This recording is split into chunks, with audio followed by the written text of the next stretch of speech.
Hey, welcome to the Leadership to Wealth podcast, and we are here on site in the Oakville site with my special guest today, Elie Nour.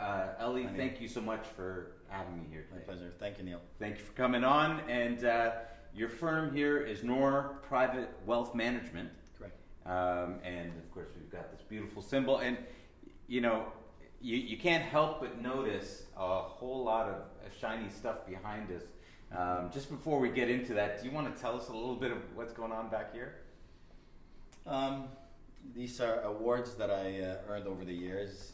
Started in the industry in 2005, and year over year, I got awarded different recognitions, I guess. Yeah. And so that's... Well, you've got a couple of them, which Thank really you. speaks to, obviously you've strove for excellence along the way, and I recognize that this doesn't even begin to really show what you've put in to build your business and for who you are for people in the world of private wealth management. So I want to talk a little bit, I want to get into a couple of things. One of the things I want to talk about is, hey, what does a private wealth management firm do? Maybe what are the differences? Who are your clients? What does that look like? But I also want to get into learning a little bit about you as well in terms of how you came about and built this firm. Okay. And of course, this is your My Oakville baby. firm, Yes. but you have another. So it's the head office for the This is company. your head office, Correct. yes. So it's the head office for the company. We operate in 10 different provinces Yes. across Canada, and we have clients around the world. Okay. Yes. So maybe I can just take a step back and give you a bit of background how this whole thing started. Sure. Let's do it. I started in Montreal after I graduated from McGill. I joined as well a boutique firm that I felt did things a bit different than the standard institutions out there. And I liked that firm. It eventually got bought out by a publicly traded company, and we went back to what I was trying to avoid in the first place. So as the years went by, I realized that there are a lot more things that could be done better year over year, and I got to a point that I said, you know what, let me give it a shot. I got comfortable, and every time you get comfortable, you stagnate. Yeah. So I put myself, I got out of my comfort zone, and I shopped the market around, see what firms had to offer. Yeah. And you know, in the independent space, I like things more than the traditional brokerages that belong to the banks. And I mean, the banks, you have their great recognition, you have the name, the history behind it, and gives that sense of safety. However, on the independent space, there was a lot more competition. They wanted to bring more value added to their client base. And so I took the great things that I liked from different places, and I wanted just to make them better, plus my existing ideas that I thought would be great for advisors and their client base. Yeah. And finally, IROC gave us our license. Yeah. And we launched as another quite a unique securities firm or independent dealer with IROC, the Investment Industry Regulatory Organization of Canada, in 2018. So this is where we are today. Yeah. We have Fidelity as our custodian, and we have the ability to take on non-resident clients from 109 different countries. Oh, okay. Yeah, so the most recent license that we got would be in the US. We got our license with the SEC. Yeah. And there's just a lot of projects on the go. Yeah.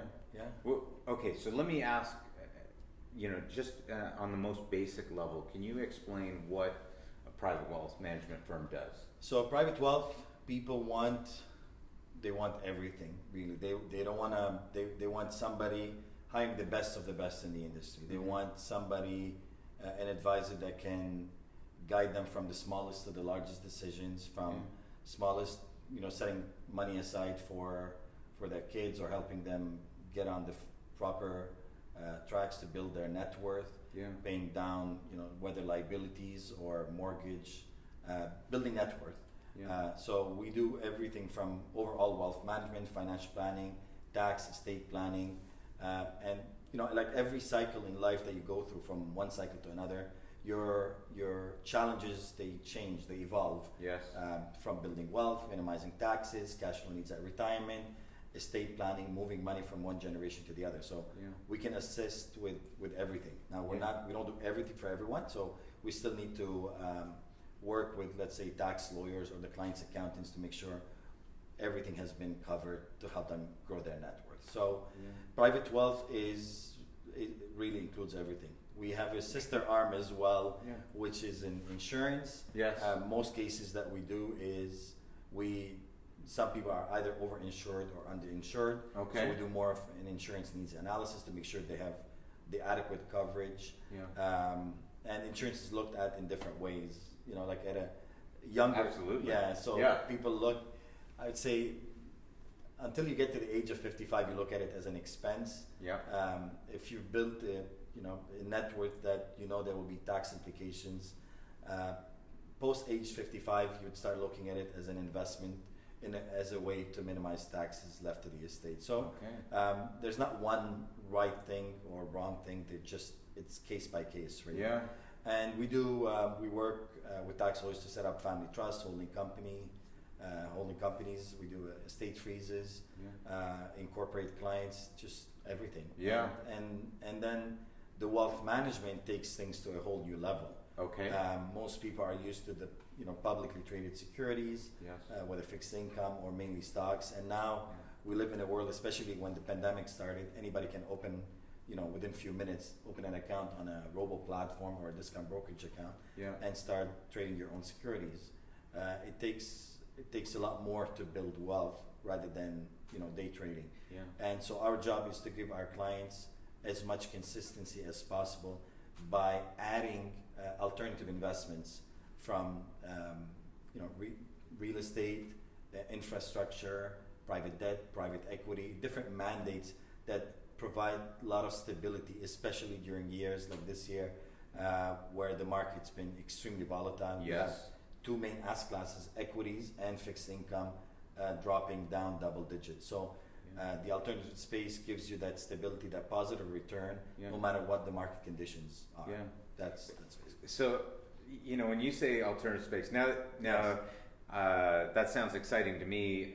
You guys know that I already deal in private lending and real estate investments, a couple of other things that are all sort of alternative. But for most people, that whole world sort of seems foreign. Just before we go down that road, I want to understand a little bit more, because what you were describing just now, it sounded like someone who's just starting out could be looking to come to a wealth management firm, right up to someone who's got people that have high net worth, 7-8 figures, or and where does someone sort of figure themselves? Hey, I need to come in and see Elie and see what that conversation is like. So that's a great question. My opinion, planning, budgeting, managing money, investing your own money, valuing each dollar that's earned should start at a younger age, right? High school, I think that's the latest it should start. But at what point?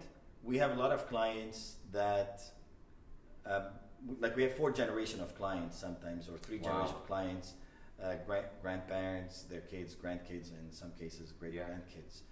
So anytime, really, planning, you just need to have a plan in place to know exactly what to invest. And that's if you're not looking to put the effort and try to understand what are you investing in, why are you buying a company, why are you selling it. So you have to understand the reasoning behind owning a company at the end of the day. So it could be fun, but it's fun when you're making money. It's never fun when you're losing.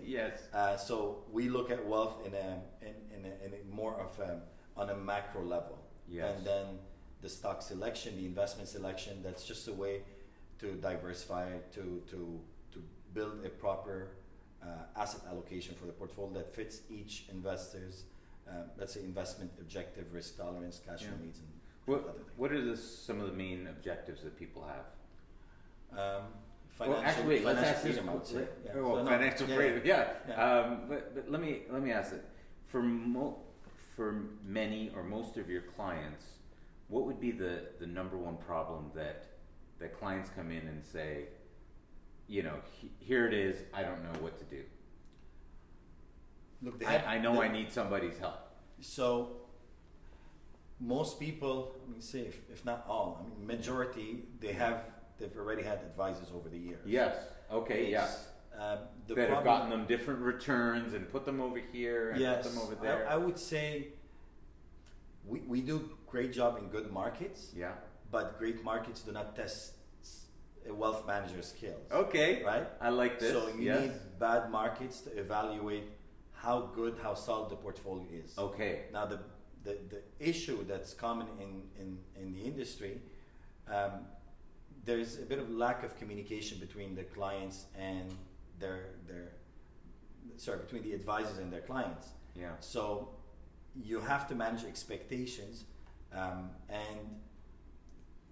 what I always say, you need to under promise to outperform, because what we do is based on something we cannot control. Like you can have great companies that drop in value for just because of market conditions. Yeah. This year would be a great example. Yeah. Right? You see a war in Europe, and that has impacted asset classes across the board. So that's not something that you making the right decision to invest in company A or company B.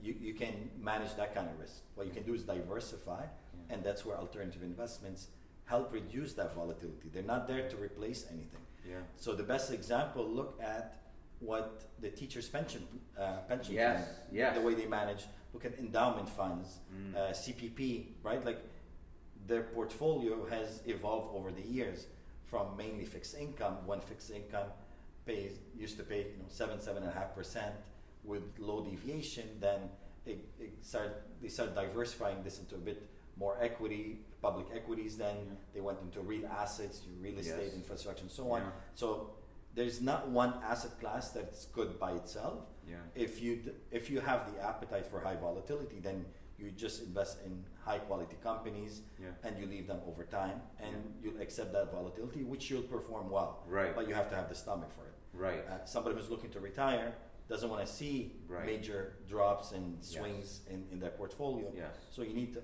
add to it other asset classes like fixed income and alternative investments that would reduce the volatility and focus on cash flow. Right. Yeah. Yeah. And that makes sense, especially based on your age demographic, kids retiring, all of these. My parents have a very different focus at their age than I do, as my kids are all headed off to university. Yes. Very different focus, and even different from when I first had kids to now, right? So that makes sense, and so now, one of the things that I run into often in on the real estate side and talking about different investment with investors, one of the things that we found is we've learned to make money in a certain way.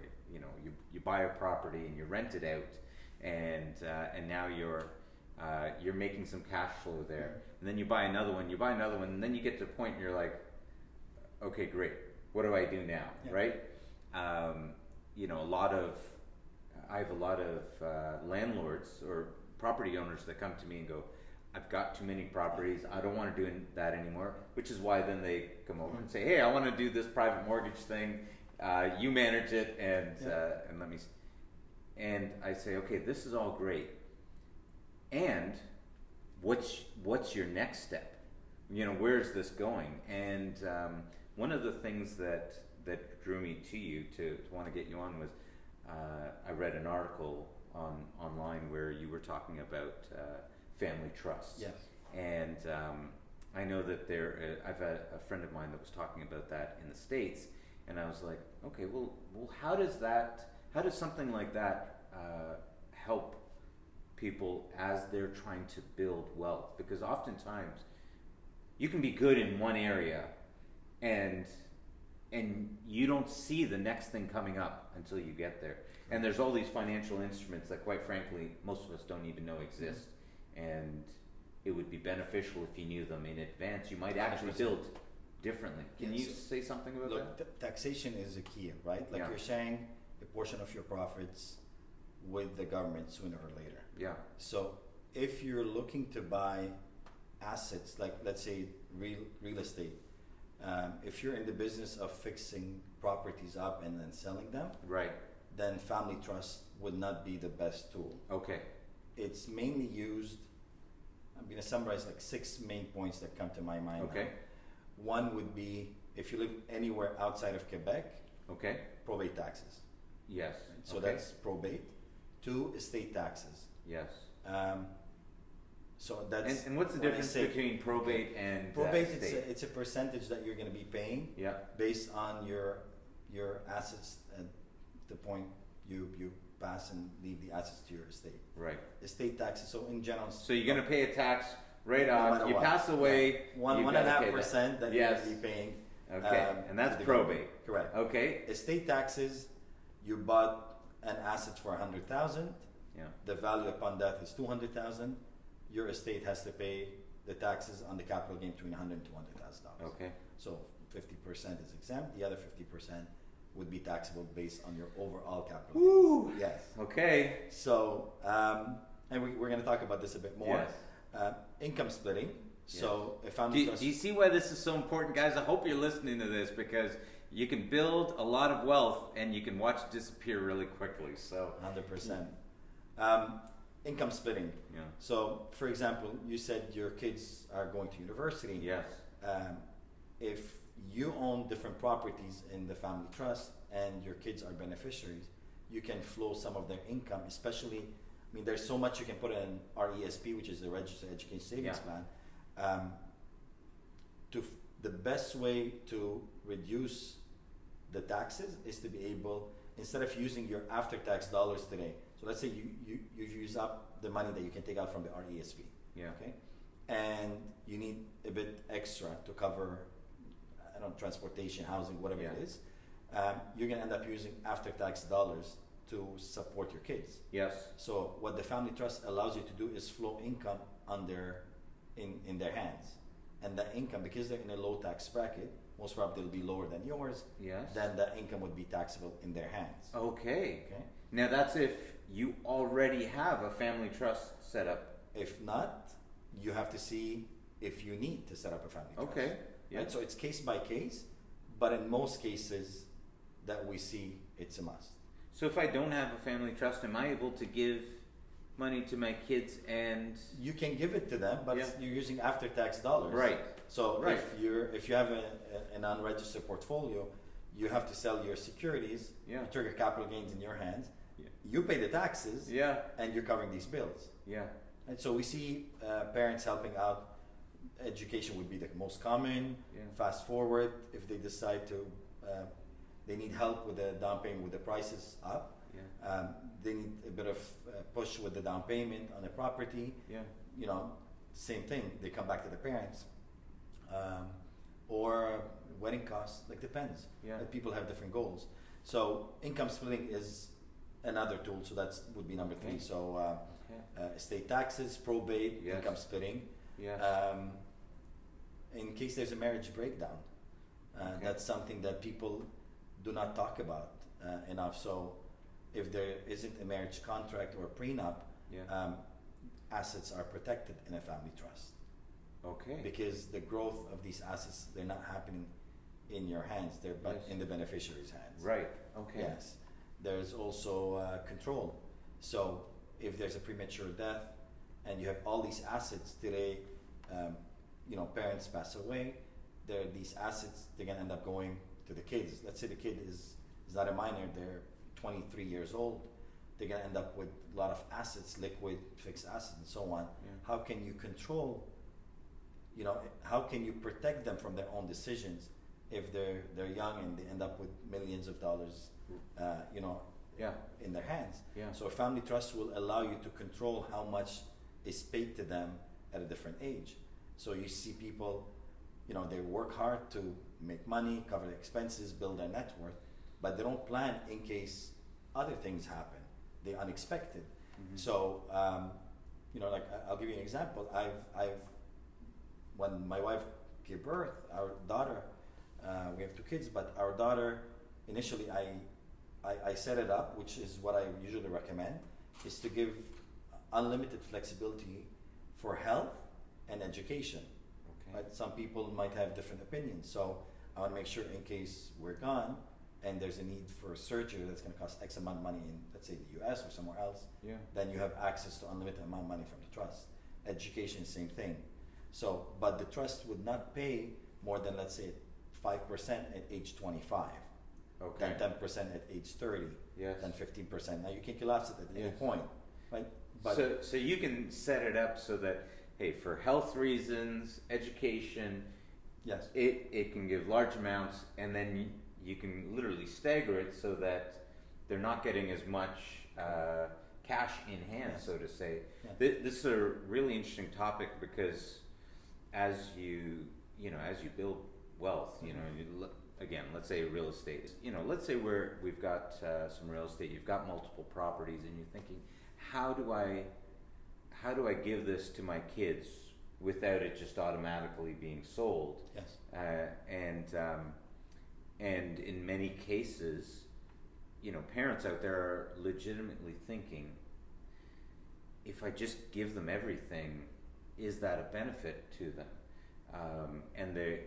And you're not sure you struggle with that, and you're not sure how to answer that question.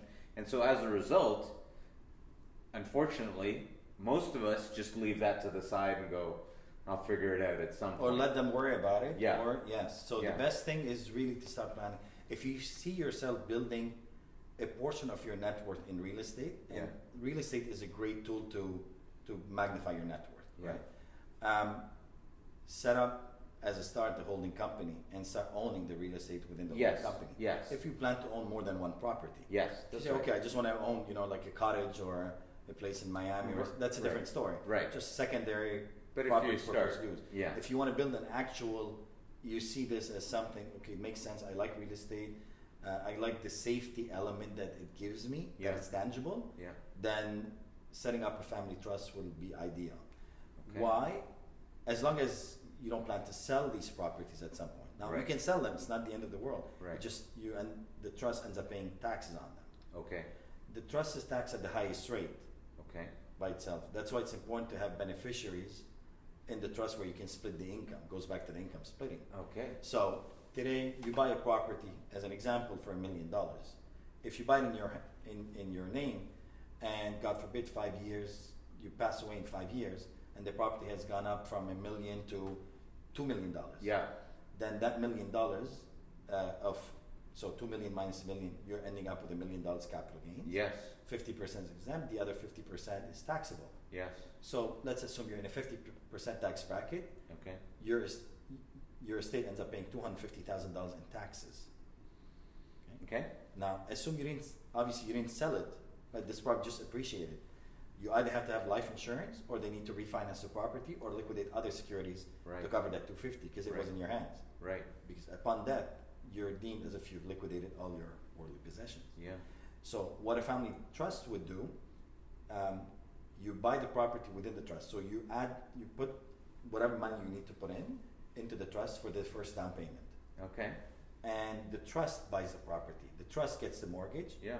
If it's your first property you're building, you'd have to be a co-signer or guarantor for Right. the trust, because Right. there isn't a history that the trust can back up. Yeah.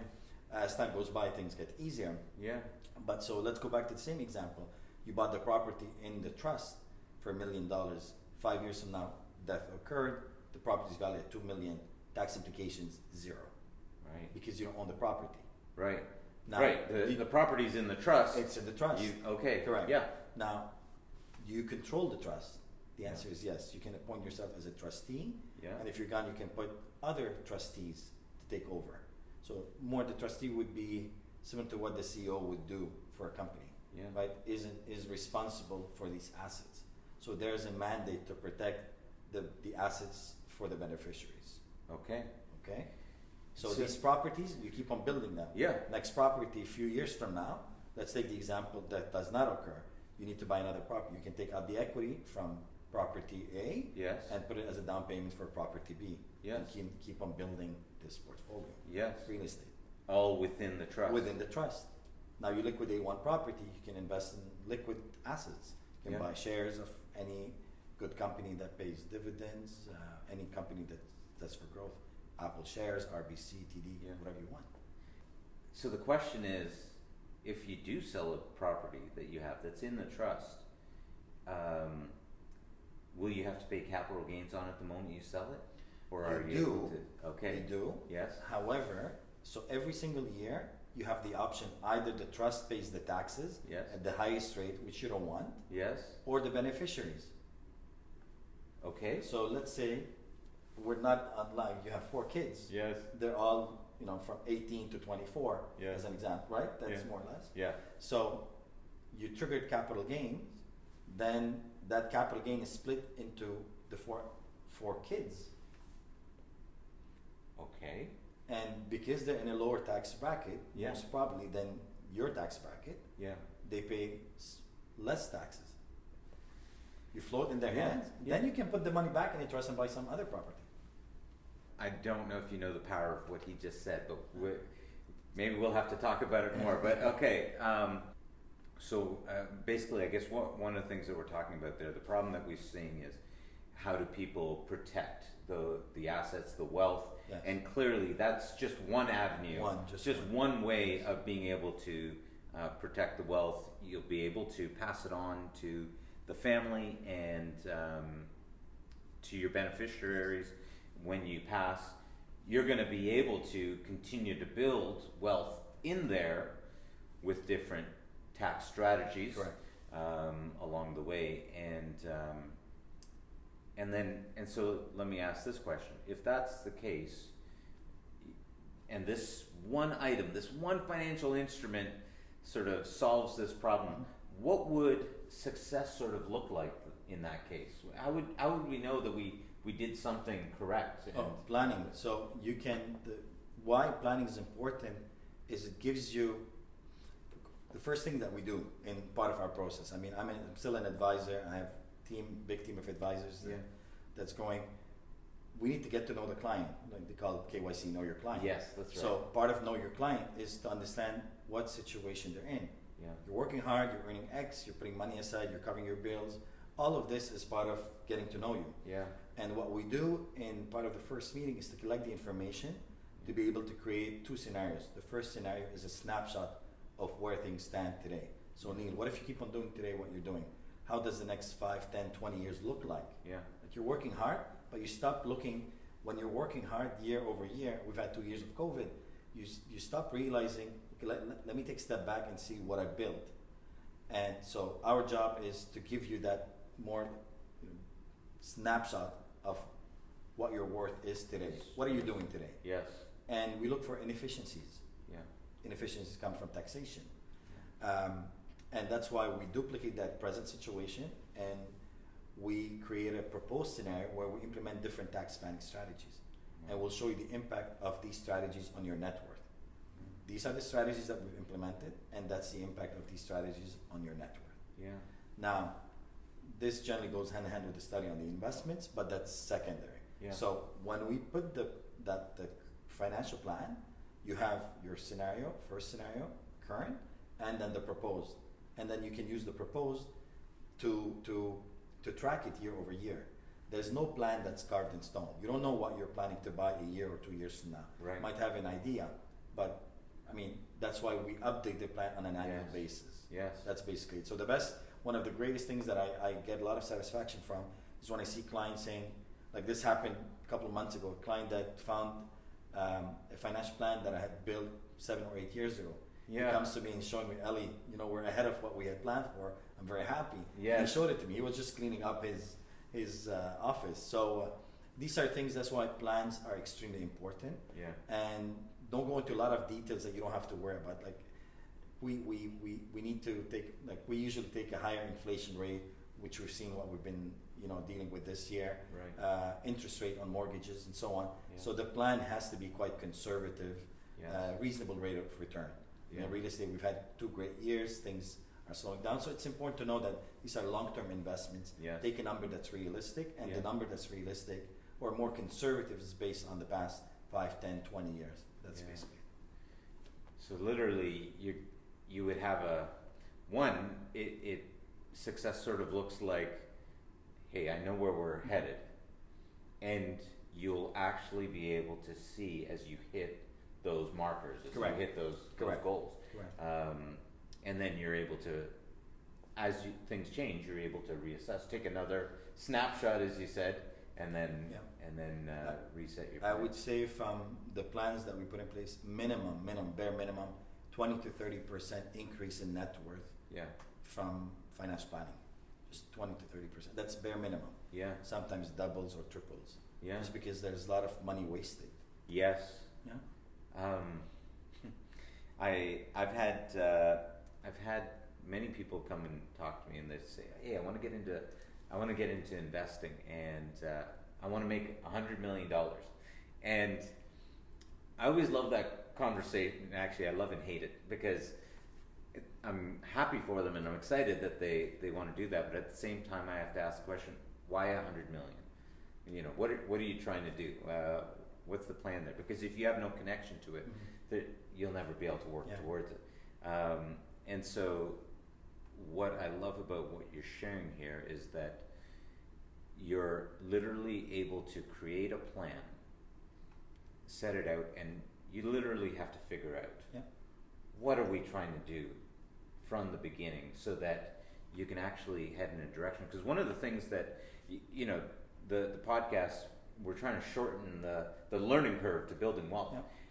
Because for myself, I realized that I went, over the years, Trial went and this error, way. right? You Yeah. do this, and you get there, and Make you're like, mistakes, you learn from your. Yeah. this is not really one, and you Yes. go this way, and I won't be faulted for trying things, but you realize that, wow, if I had known before, yes. where I was Correct. going, it would have been Yes. so much easier to hit. And so I think that's one of the keys to wealth building, is to actually have some sort of target, because so often for the alphas out there, they're just immediately jumping into, let me go do something. Yes. Right? Let me go get something done, and sometimes you need to be able to just take 100%. a step back and look down the road. Everybody needs guidance, right? Yeah.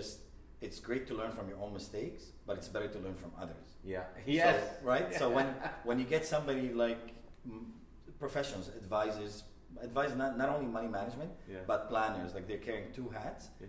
They've seen many cases before. Yeah. They've given advice, so it's best that you listen to what they have to say. The decision is always yours, right? But just listen to what they have to say, and if this plan makes sense or not. That's basically it. Just listen, keep an open mind. Okay, so here's the question: if that's the case, and someone wants to get a snapshot, let me just ask the question: what does it cost for? How does? Because Yeah. let me say, if you guys are probably doing this too, looking back and we see the gold and all this stuff, and going, can I afford to come in for private wealth management and have a private wealth manager? At NPW, Nour Private Wealth, what we don't charge to build plans. It just comes from, you have an open mind, see what could be done better in your situation. We collect the information, we build the Yes. plan, we analyze the portfolio, you have money saved aside, Yes. and then we'll give you our opinion, and then if you see what we're recommending fits what you're looking for, Yes. then that's part of the services that we offer. Okay. Right? You have to put the horse ahead of the cart. So Yeah. we need to get to know you to give you the proper advice. Yes. For you to make that decision if, okay, what you guys are saying makes sense or not. And we get paid from managing their investments. Yes. So even the investments, it has to make sense. So they go hand in hand. Yes. Because it's a philosophy. It's the way you do something. Yes. So that's basically it. Wow. If you guys are in Canada, if you're, now wait, you said you can deal with people internationally too, right? Correct. Okay, so what we have to do is we have to tell people how to get a hold of you first of all. Yes. If they're interested, they want to learn more, if they want to ask questions, how do people get a hold of you? Best thing, just get on our website, npw.ca, and contact us. Okay, you heard it, npw.ca. Okay, so that's a little bit about the business. I've got to ask this question because I want to get into the mindset a little bit. You know, let's call it the millionaire billionaire mindset that you've built. Tell us a little bit about your background and you know, and then how you got into private wealth management. I was born in Lebanon. Yes. I came to study at McGill when at 18. Yes. And From Lebanon. From Lebanon, yeah. Okay. I mean, I've been there. I had family members that immigrated during the Civil War, and so I came to visit them back in 1994 for the first time, and I came back in '97. And I loved the McGill campus. It was what we've seen in movies, like big, a lot of greenery and so on. Yes. And so the university had a great reputation, and so I applied to it, and I ended up studying for 4 years.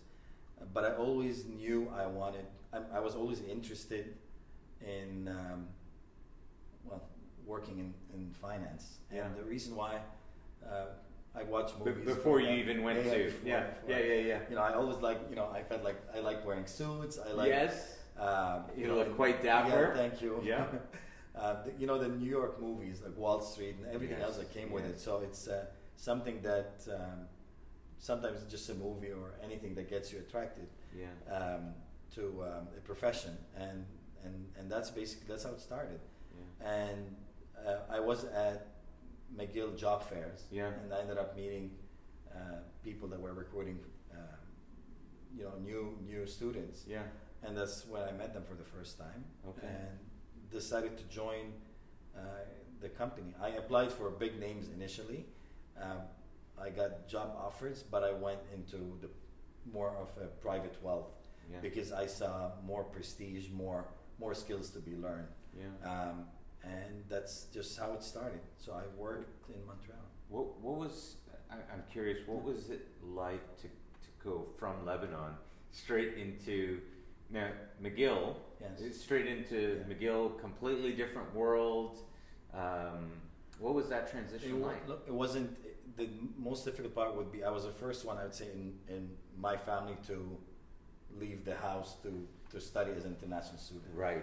So that the family and friends just basically putting everything, your comfort zone aside, and taking a risk to start in a new country where you don't have friends is never easy. Yes. But immigrating to any new country is never easy. But I've learned, over time, that's now comes as my second nature, is taking risks gives you, gives you the chance for better returns, better rewards, no matter how you look at it. Not just financially, just different things. So I ended up meeting a lot of people from different countries, McGill being an international university. So it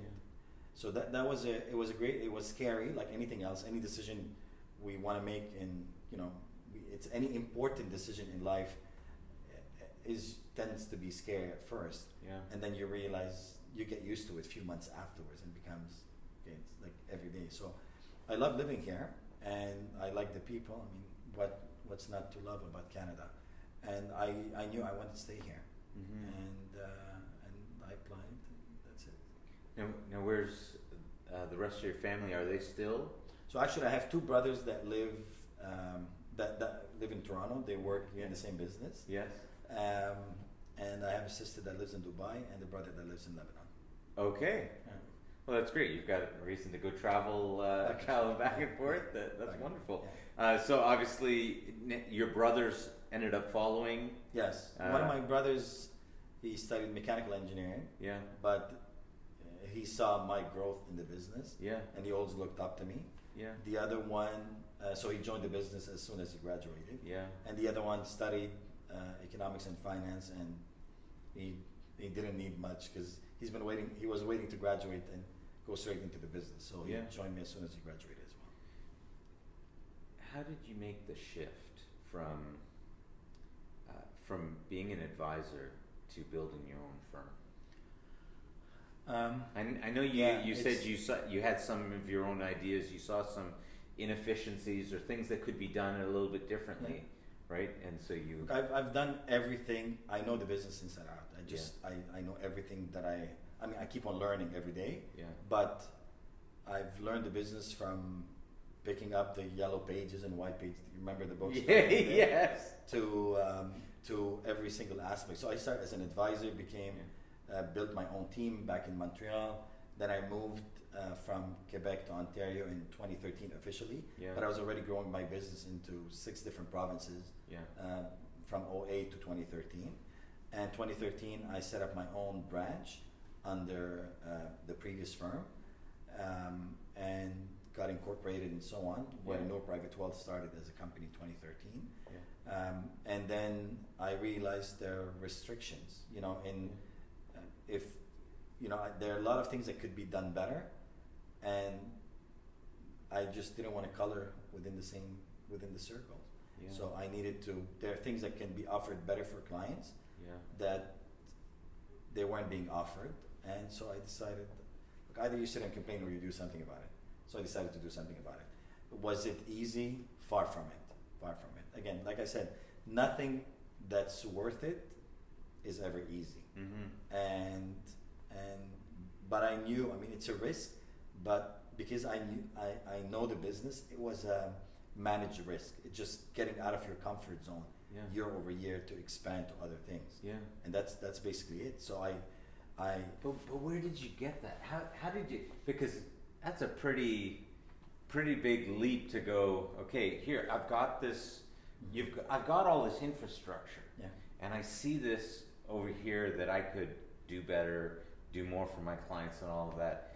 And you're managing risk, but it still takes something to go make that step. How were you able to? What would you attribute that to be able to make that next step? It's the need to change, to provide something that's better. Yeah. Right? If you know there's something that's better could be done, you owe it to yourself to do it. It wasn't about the money. It wasn't about anything really, other than creating more value to clients that have trusted you already with their money. Wow. And we're in the business that just things follow. So I just kept on looking at improving things, helping our clients and helping our advisors for them to help their clients. And we just kept on pushing it, one thing after another. So there's always something on the go right now. Restriction would be time. That's my biggest restriction. There isn't enough time in one day to do what I have to do. Yeah. So just other than that, it's a lot of fun. It's fun. Like every case to me is a puzzle that I want to fix. Yes. So I need to fix it. Like you come in, we'll sit down, we'll collect the information, and I reshuffle things to see, okay, I want more efficiency from this. Yes. And that person went from instead of going from A to B, now went from A to C in a better position. So they're financially in a better position, and their success becomes mine. Yeah. So it gives me a lot of that satisfaction that they're better off because of my hard work. Yes. So there's a combination of many things. Yeah. Right, and they're grateful. They refer other business and so on. So it takes a lifetime to build a reputation. It's never easy, but you have to enjoy it along the way. Yeah. So that's basically it. Okay, so what's next for Nour Private Wealth Management? What's next for you guys? Next, we're looking to attract more like-minded advisors to join the firm. Okay. We started recently, I would say in the past few months, we opened our doors to hiring more advisors, and seen a huge success in advisors looking to change. They want the value proposition that we offer. So that's something we're extremely excited, and it's scalable. The more they hear about our story, the more they would be interested in joining a firm that shares the same mindset, same philosophy, same everything with them. As for the company, there are just a lot of great plans, but we'll leave it to the next interview. If you're listening, there's a devilish smile coming across his face as he thinks about the plans that are coming up. That's wonderful. I look forward to hearing more about that and even seeing what you do that way. I have to say this, one of the things that I've found, and when I reached out to you, by and large, it's not easy to find someone to speak publicly about private wealth management, especially because some of these topics are really sensitive. They can really be taken in a lot of different ways, and so if you're listening, watching, I just want to say, do not take this as financial advice. Yes. Come in instead, or contact you guys here, and get a better idea of it. But for that reason, a lot of people kind of avoid that, and I appreciated you that you contacted me back and were willing to take this conversation. And quite frankly, oftentimes we just don't know what we don't know. 100%. Right? And so, hey, if we go talk to someone in private wealth management, we don't know what's going to happen. These guys, they're going to do this, or they're going to take you off here, and you don't even want to get involved in there. And what I loved about what you were sharing today is that it's none of those things, or what you're building is none of those things. There's no obligation. Yeah. It's important for somebody. If you don't have a plan today, or you're not convinced of your plan, you need to see somebody. Yeah. And the best you can see, have several meetings with different companies. Yes. And see what they have to offer. Yes. And when you come to see us, you'll be able to differentiate the value that's being proposed compared to somebody else. Yeah. And that's basically it. So anybody who's in any business really needs to have a proper plan in place. At any stage, whether you're in your 30s, in your 40s, in your 60s, 70s, it doesn't matter. Yeah. You need to meet somebody to get an opinion as to where you stand today. Because look, if you're building your wealth, you need to be building it in the right structures, in the right places. Yeah. If you're at a point where you need to, you want to start focusing on your cash flow at retirement, you need different kind of planning. Estate planning, leaving the assets, minimize the taxes to your estate, that's also different. But it's just, you need a proper plan that will take you through these stages and minimize the inefficiencies to help you grow and magnify your net worth over time and leave that legacy that you want to leave to your estate. So it's important. It's important. Give it to yourself. Do it. That's your benefit. You're going to benefit at the end of the day. Guys, if that didn't convince you to contact this man right here, then I'm not sure what will. But I love what you shared. Thank you for that. Again, how can people? Are you on social media? Yeah, the company's we're on LinkedIn, Facebook, and Instagram. Okay, well, what about you? Are you on social media? I am. I'm on LinkedIn. You can reach me anytime on LinkedIn. There you go. Okay, so if people want to follow you, they can reach out to you on LinkedIn, yes. And at Elie Nour. Elie Nour. And if they want to contact you again, they can come to the website, of course, npw.ca, and look to consult with you guys and learn how you can add to what people have already got. I think that's the key, is that oftentimes people may think you're going to steer them in a different direction, as opposed to, and what I'm hearing from what you've shared is you're really committed to instead getting people to where they actually want to go. Faster and better. Oh my goodness, faster. Right, and better. Faster and better. Like you mentioned a few times. Does your wife know you speak this sexy to other people? she hears me the whole time. So it's but you talked a lot about real estate. Yeah. To me, having real estate part of your net worth is important. Yeah. How to set it up, to structure it. Yeah. It's better to consult somebody in advance. Yeah. Right, and people rely on their accountants to give them tax advice. If you ask the right questions, you might get the right advice. Yeah. But in most cases, people go to their accountants just to file their tax returns. File the taxes, yeah. You need somebody to plan Yes. and work with your accountant to make sure nothing has been overlooked. Yes. So you need your accountant, no Yes. doubt. You might need a tax lawyer at some point, Yes. but you need people to be working together. Yes. And you just focus what you're good at. Your business, no matter what your business in your family, like everything takes time, right? So that's one last thing that we can help you with, would be your finances. Yeah. That's basically it. Wow. Yeah. Well, sir, thank you so much for having me in here. Guys, this was This was our first episode live on site with our equipment, and Elie was gracious enough to allow us to come in here and do that. Thank you so much for your time. I really appreciate it. Thank you very much.